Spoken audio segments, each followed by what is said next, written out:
একটি অবাধ নিরপেক্ষ সুষ্ঠু নির্বাচনে আপনারা যেভাবে সহযোগিতা করেছেন, electronics media, print media, online media, সেজন্য আপনাদেরকে আন্তরিক ধন্যবাদ জানাচ্ছি। সম্মানিত সাংবাদিক বন্ধুগণ, আপনারা জানেন এই আসনটি জিয়া পরিবারের আসন।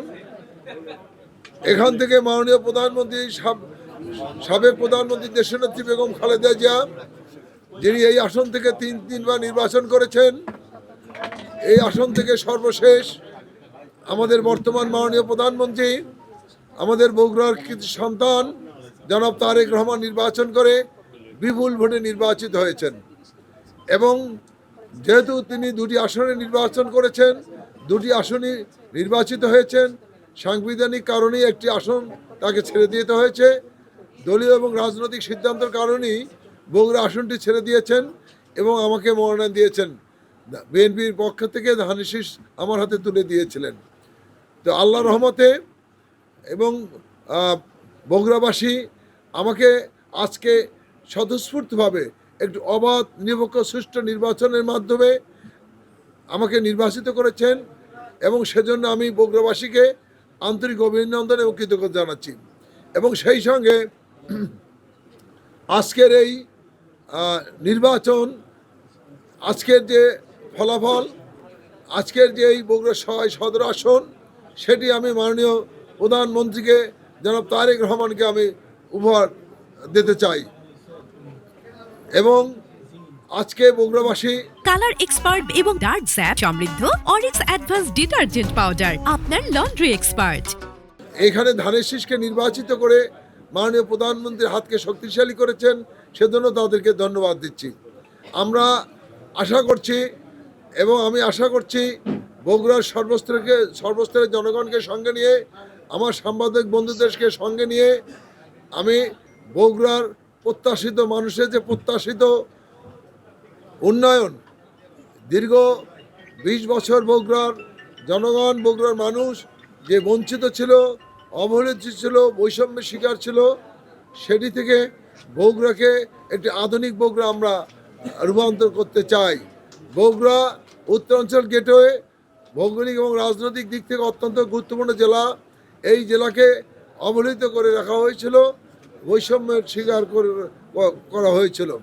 আজকে আমি আপনাদের কাছে বলতে চাই, মহান পার্লামেন্টে যে আমি বগুড়াবাসীর কথা বলতে চাই, মাননীয় প্রধানমন্ত্রীর সহযোগিতা নিয়েই বগুড়া সিটি কর্পোরেশন, বগুড়া বিভাগ, বগুড়া বিমানবন্দর, বগুড়া রেলওয়ে এবং বগুড়া জরাজীর্ণ রাস্তাগুলো সংস্কার, আমাদের পূর্ণাঙ্গ বিশ্ববিদ্যালয় এবং আমাদের আন্তর্জাতিক ক্রিকেট স্টেডিয়াম সেটি পুনরায় চালু, বগুড়া একটি আধুনিক ফুটবল স্টেডিয়াম এবং বগুড়া যে যানজটের শহর, এগুলো আমরা পরিকল্পিত উপায়, short term, long term, mid টার্মের মাধ্যমে আমরা সমস্যার সমাধান করতে চাই।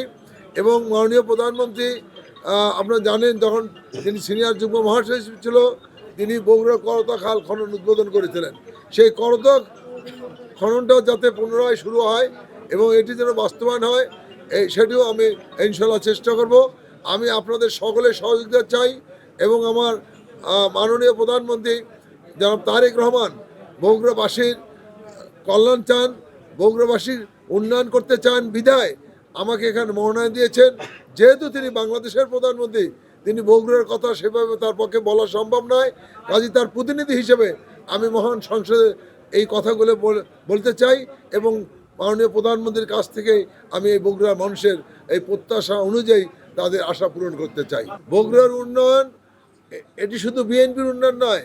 আজকে যে মেডিকেল কলেজ করেছেন আমাদের নেত্রী বেগম খালেদা জিয়া, সেটি কি শুধু বিএনপির লোকেই ব্যবহার করছেন? এর সর্বস্তরের জনগণ ব্যবহার করছেন, সব দলের লোকেরা ব্যবহার করছেন। আজকে যে আমাদের দেশনেত্রী বেগম খালেদা জিয়া গ্যাস লাইন নিয়ে এসছেন, সেটা শুধু বিএনপির ঘরেই বিএনপি রান্নাই করছেন না, সর্বস্তরের জনগণ সেটি রান্না করছেন? সেখানে বিএনপি, আওয়ামী লীগ সবাই, জামাত, জাতীয় পার্টি যত আছে তারা সবাই রান্না করছেন। তারেক রহমান যে দুটি রাস্তা করেছেন, বনানী টু মাটিডালি এবং সেকেন্ড বাইপাস রাস্তা, সেটা তো জনসাধারণের জন্য করেছেন। কিন্তু আমার অনুরোধ থাকবে, আমরা বলতে চাই যে জিয়া পরিবার বগুড়ার মানুষের জন্য এত উন্নয়ন করে, এত কাজ করে, কিন্তু এক শ্রেণীর মানুষ যারা 71 পরাজিত শক্তি, তারা বারবার এটিকে ভিন্ন খাতে প্রবাহিত করে এই জিয়া পরিবারকে অসম্মান করতে চায়, জিয়া পরিবারকে হেয় করতে চায়। এ ব্যাপারে আমরা বগুড়া জনগণকে আমরা সতর্ক থাকতে সতর্ক এবং সজাগ থাকার জন্য আহ্বান জানাচ্ছি। কালার এক্সপার্ট এবং ডার্ক স্যাপ সমৃদ্ধ অরিক্স অ্যাডভান্স ডিটারজেন্ট পাউডার আপনার লন্ড্রি এক্সপার্ট।